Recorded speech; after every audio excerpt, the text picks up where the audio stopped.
Audio Jungle. Audio Jungle.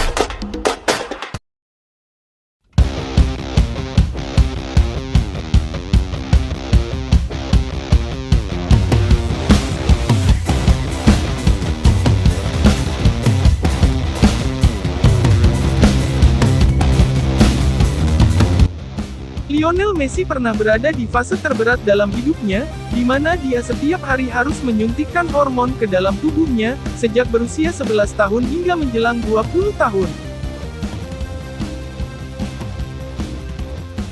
Biaya penyuntikan yang mencapai $900 per bulannya, sempat merepotkan ekonomi orang tuanya yang hanya bekerja sebagai buruh dan asisten rumah tangga. Beruntung, sebuah trial di Barca mengubah hidup Messi selamanya. Klub asal Catalunya itu berkomitmen membiayai pengobatan Messi, yang menjadi investasi terbaik klub sepanjang masa.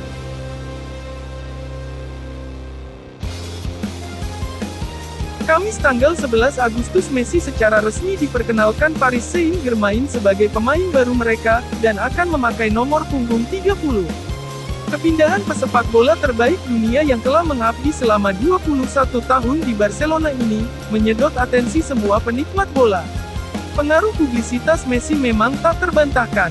Tapi, di balik kilau selebritasnya, ada satu hal fundamental yang membuat dia bisa menjalani hidup sampai seperti sekarang. Messi kecil yang waktu itu masih berusia 11 tahun, didiagnosa mengalami gangguan hormon pertumbuhan, yang membuat tinggi badannya tertinggal jauh dari anak-anak seusianya. Messi sungguh tidak beruntung, karena sebetulnya, anomali tersebut hanya terjadi pada 1:3.000 anak di dunia. Messi yang saat itu bertinggi 132 cm, divonis hanya bisa tumbuh sampai 139 cm, apabila dia tidak dapat penanganan medis. Alhasil, dokter pun menyarankan Messi untuk mengambil suntikan hormon pertumbuhan yang diinjeksi ke tubuhnya setiap hari. Namun 1 tahun berselang, orang tua Messi mulai kesulitan untuk membiayai terapi sang anak yang mencapai $900 per bulannya.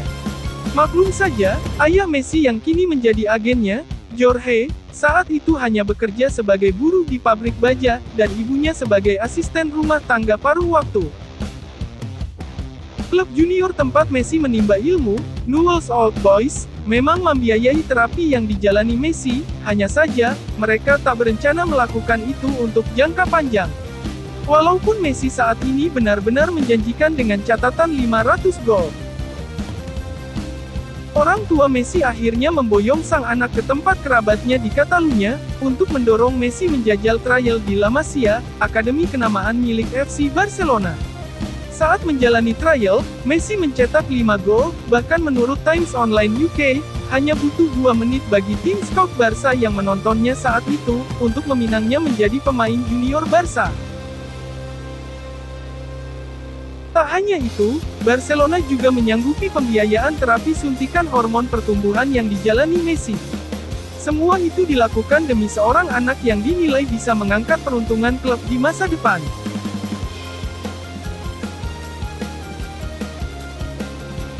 Berkat suntikan hormon rutin itu, Messi akhirnya bisa mencapai tinggi badan 170 cm menjelang masa akhir pertumbuhannya.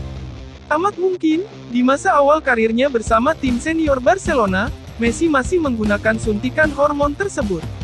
Bisa dibilang terapi hormon itu penting bagi keadaan Messi di masa sekarang. Tak hanya sekedar masalah ia jadi pesepak bola terbaik dunia atau tidak, bahkan untuk bisa menjalani hidup normal layaknya orang pada umumnya saja, awalnya terlihat seperti sebuah kemustahilan.